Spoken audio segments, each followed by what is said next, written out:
Greetings, duelists of the guild. I am Harmac, the Fluffal Guru, and this is Fluffal 3. Currently in Duel Links, the meta is rather oppressive. Red Dragon Archfiend and Salamangrate are dominant, and they have oppressive, difficult to tackle end boards for most decks. Even going first against the meta is not safe, since Predator plants and heroes can out most of your boss monsters. However, despite this, I shall be attempting to tackle the Duel Links KC Cup with, of course, Fluffal. And the objective here is to reach DL level max, but also just get some exciting games along the way. Now, how I plan on doing this, we have our usual Fluffal lineup here, with the new ingredient that is IP Masquerena. This is the new end piece, which of course we plan to go into Unicorn. This usually requires a discard, however sometimes we shall perhaps discard an Edgem Chain, so we don't exactly go minus. It's a very powerful piece of removal. Our other interruption shall be Edgem Scythe into Cruel Whale, so that's 2 interruption at least. And whilst I would like to build a third interruption, we just don't have the right tools for that yet, and also our extra deck is rather squished. It's hard to fit anything else into it. I can imagine maybe cutting Fright for Bear, maybe. However, I do think a required part of the meta here is Abyss Dweller. Thank goodness it's still illegal now, at least in Duel Links. But that's because, of course, Salad or Salamangrate really require their graveyard effects. Shutting down the graveyard effects of heroes stops their gas quite a bit, so that stops liquid draws and the guard draws. And Predator Plant also do like activating graveyard effects. So overall, Abyss Dweller is quite unique to counter the current meta. And in case we do come across any impossible to out end boards, we're playing 2 Forbidden Droplet. And now, yes, only 2 Forbidden Droplet in a 30-card deck. You're unlikely to see it. It's great when you do, but hopefully that's where all the drawing power through Fluffals comes through. It will probably more likely allow us to guarantee the win turn 3. But yeah, it's for those matchups where there's too many negates, too many disruptions. And now we shall check out some of the games along the way. Okay, now starting with game 1, this is at the earlier ranks, but I'm showing this because this is the beginning of my sizable win streak that started around here. Already, you can see that I am at 12 wins and I'm about to rank up, hooray. And I'd say this game is mostly just to show off the going first end board. Now this hand is brilliant. We can easily get Toy Vendor into the graveyard via Toy Vendor, and we shall then be allowed to search our Fluffal Dolphin. We send a repair to the graveyard there, no biggie, that's just an extra special summon.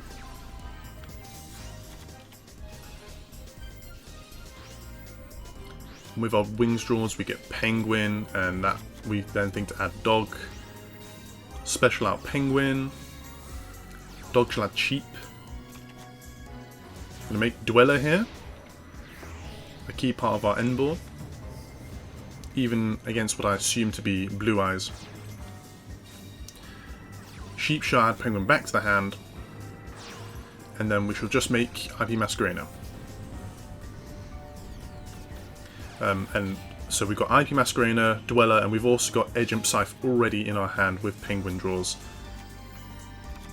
And I say this is only demonstrating this end board because they immediately pass back, and yes, we're just able to extend into game.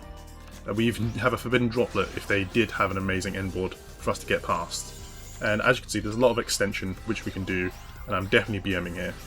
But they actually do have Kite Rod, which did matter, so I'm glad we got enough attack points on the field. Jumping ahead to level 16, we do have more of a game here against heroes. And I'm currently still on my win streak at around 20 wins, so I do hope that I'm not thwarted by the heroes currently. But their going first boards usually aren't too strong. They rely on back row mostly. And it does seem that this hero has an honestly terrible hand, and we have Scythe and Penguin and Toy Vendor, so we can actually play on their turn 1. Now, Fluffals do have a unique advantage against Hero in that a lot of our monsters are water attribute, and Absolute Zero is not yet in the game, so we can essentially just bypass Super Polymerization, since they can't fuse our big whales or krakens away. Now, since I know Super Polymerization is not useful, I'm going to choose to take out their Armed Dragon, which is their only other known form of disruption. I do not know what the other backer is, however. Okay, so starting our turn, we have Dolphin, we have Droplet, we have Chain, almost everything we could want. I'm fairly calm, I'm pretty sure that the game's already guaranteed. And so I'm going to do a lot of extension, going to grab Penguin for more draws. We're going to go into Kraken here, since they have Neos Fusion in the graveyard, their Rainbow Neos is currently protected from destruction. I have assumed that the other back row is a bluff, hopefully I'm correct. But even if it's not, I'm going to add Scythe to hand just in case.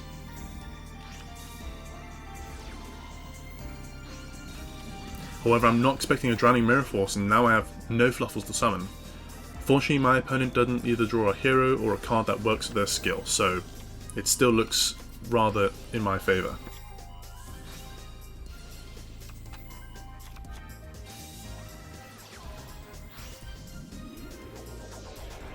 Just in case, I'm going to try and out this back row. It could be another Drowning Mirror Force for all I know. And it is Crackdown, which is rather useless against Cruel Whale, since I have another card on the field to pop. And Octopus and Whale is lethal.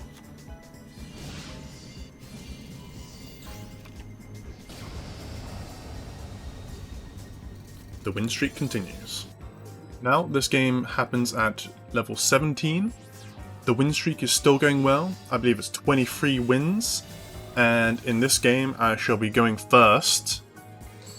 And I believe it's against Shadowll, since I can see the skill.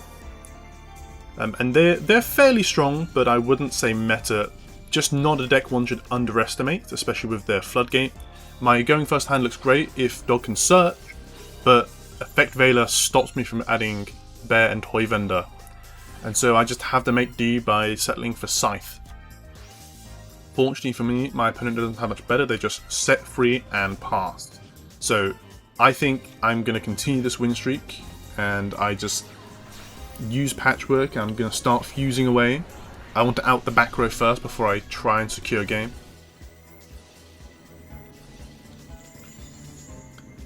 Going to add Repair here because I want to make Abyss Dweller, essentially. I managed to out the Book of Eclipse. But yeah, Abyss Dweller is kind of a win con against Shadowll, as long as I can clinch it within a turn or so.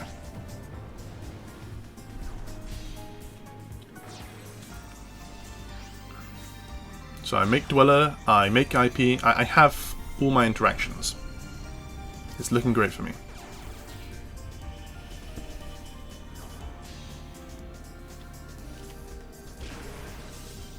With Windy, they're able to summon, and Shadowll Beast will get them some advantage. So of course I don't attack into it.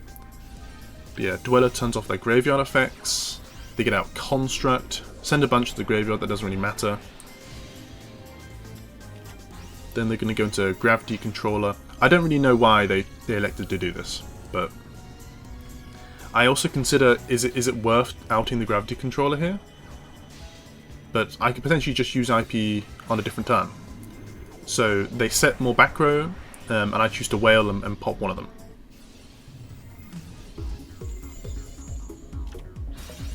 However, with my Penguin's draws and my draw for turn, I actually don't draw any Fluffals, so now I just need to make Fright for Kraken by sending this chain to grab Fright for Fusion. Yeah, very minus. But yeah, I'm just hoping to kill on this turn somehow. Schism won't matter if I only summon one Fusion monster. And I can make Kraken fairly big, that's a lot of attack points. They've only got 2 monsters, so there's no point in using Kraken to get rid of one of them. Now,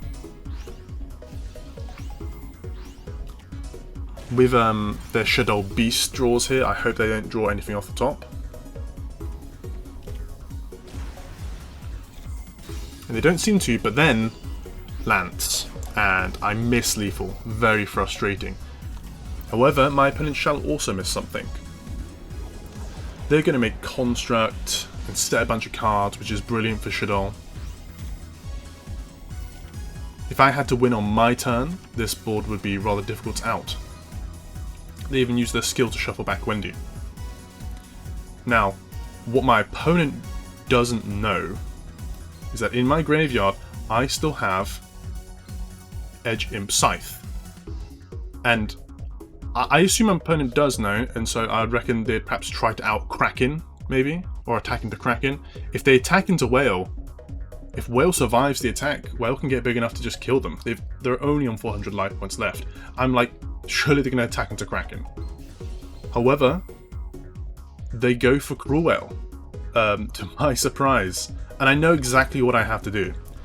However, this is turn 6, and there's been so much decision making in this game so far, and of course what you don't see from the replay is how much time has been taken per turn. And Fluffal being a very combo heavy deck, you can imagine how my opponent might win after this attack declaration. Unfortunately, I am defeated via the timer. Extremely frustrating and such a shame to end such a long win streak. Okay, now that we're on the final rank, I found that I spent around 50% of my games there, as in like all the meta decks pile up at the last boundary. Now we are against Lyrilisk, so I shall perhaps be fast forwarding through the combo, but they shall end on both Robin and Nightingale, of which we only have a few outs for. Those out being Fright for Bear for Nightingale, and also Forbidden Droplet, which we have conveniently drawn. And with Forbidden Droplet, we typically like to see some good cards to discard. And in our best cards to discard would be Edge Imp Chain. And we also happen to draw into a Toy Vendor. So immediately we're going to Droplet to negate Nightingale. With Vendor, I'm going to choose to add Dolphin for my setup. Penguin summon Dolphin. However, Dolphin is negated here by Effect Veiler. However, with Patchwork, I notice that I can just attack over the Lyrilisks for game with Cruel Whale.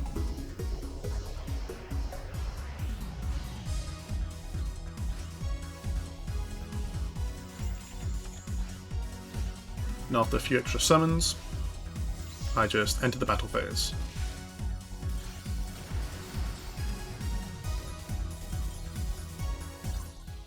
Now, with the meta being so tough, at level 19 there's quite a bit of back and forth, including this potential demotion game, so I'll be knocked down to 18 if I lose this. I would say Salad is probably the second best deck in the meta, and they can potentially outgrind most decks, but Fluffal usually does have Abyss Dweller to counter that if Fluffal's going first, but in this scenario I'm going second. They discard a Veiler, so maybe they have more hand traps that I will have to contend with. Usually I am used to them summoning out their Link 4 for them to potentially blow up my board in their turn, but in this scenario they actually end up with a rather poor end board. But that is potentially due to the non-engine that they might have in the back. Now, unfortunately, I do have Forbidden Droplet. However, I've only got an Edge Imp, and I really do need a Fluffal, and a good one, preferably. And unfortunately, I only draw Fluffal Owl, which is not the best Fluffal to use here. However, I do think of a Fright for Repair line. And so I go into Cruel Whale for him to pop stuff. However, it does get negated. I'm going to add another Patchwork here. I still send with Cruel Whale in order to use my Fright for Repair line. So just add another Edge Imp. Now, with Fright for Repair, I put Sabertooth back in order to bring out Fluffal Owl. They attempted to negate Fluffal Owl, but I had already added another poly into hand.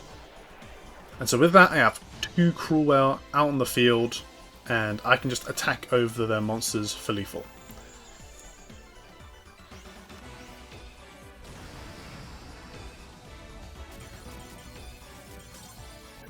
Okay, this is the final game, which probably means it's going to be my rank up. Now, currently Red Dragon Archfiend is king of the meta. Very tough turn 1, they extend a lot turn 2. Going second, we probably need Droplet, but fortunately we're going first, and our full turn 1 end board has a decent chance.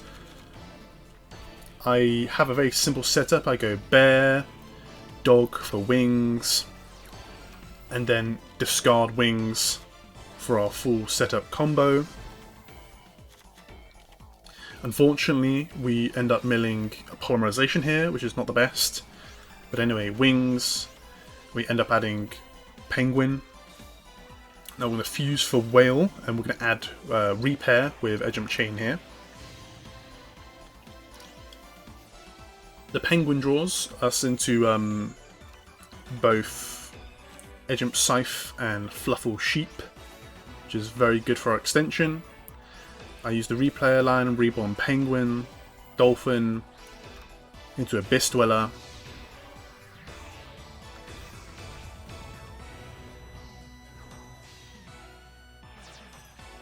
Now I use sheep to reborn chain here, and that's to get advantage on their turn. And then I summon IP Masquerader and set my forbidden droplet. And that's the end of our turn 1. Now, already, just beginning here, we're pretty much -1 interruption because they just get to Fiendish Chain us immediately, which is rather wild. I begin with an Abyss Dweller, and they shall choose to Fiendish Chain my IP. Not the end of the world, we still have Droplets, and I use Droplet to negate their Soul Resonator, one of their checkpoints. Chain adds that advantage I was on about. Now, they have Bone Archfiend. I assume they have nothing else. I edge jump scythe to whale to remove their non-tuner.